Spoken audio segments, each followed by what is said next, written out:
Hello my dear friends, welcome back to our channel. మీకోసం మరొక story. అనగనగా ఒక ఊళ్ళో ఒక రాజుగారు ఉన్నారు. ఆయనకి 7 మంది కొడుకులు ఉన్నారు. ఒకరోజు వాళ్ళు వేటకి వెళ్ళి 7 చేపలు తెచ్చారు.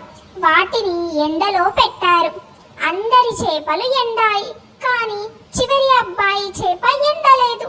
అప్పుడు ఆ చిన్న అబ్బాయి చేపని ఇలా అడిగాడు, చేప ఎందుకు ఎండలేదు? ఎండ సరిగ్గా తగలకుండా గడ్డి మోపు అడ్డంగా ఉంది అంది చేప.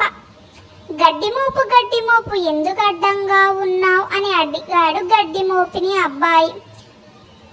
నన్ను ఆవు మెయ్యలేదు, అందుకే అలా అడ్డంగా ఉన్నా అంది గడ్డి మోపు. ఆవు ఎందుకు గడ్డి మేయలేదు అడిగాడు అబ్బాయి. పిల్లవాడు మేపలేదు అంటూ చెప్పింది ఆవు. పిల్లవాడా ఎందుకు ఆవుని మేపలేదు అని అడిగాడు అబ్బాయి. అమ్మ అన్నం పెట్టలేదు, అందుకే నేను ఆవుని మేపడానికి వెళ్ళలేకపోయాను అంటూ బదులిచ్చాడు గొల్ల పిల్లవాడు. అమ్మ ఎందుకు అన్నం పెట్టలేదు అమ్మనడిగాడు అబ్బాయి. చిన్న పాప ఏడుస్తుంది, అందుకే వండలేదమ్మా అంది. చిన్ని పాప ఎందుకు ఏడుస్తున్నావన్నాడు అబ్బాయి. నన్ను చీమ కుట్టింది అంది చిన్ని పాప. చీమ ఎందుకు కుట్టావు అని చీమని ప్రశ్నించాడు అబ్బాయి.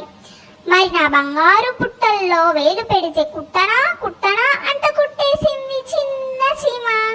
ఈ స్టోరీ మీకు నచ్చినట్లయితే please do like, share, comment and subscribe to my channel. Thank you.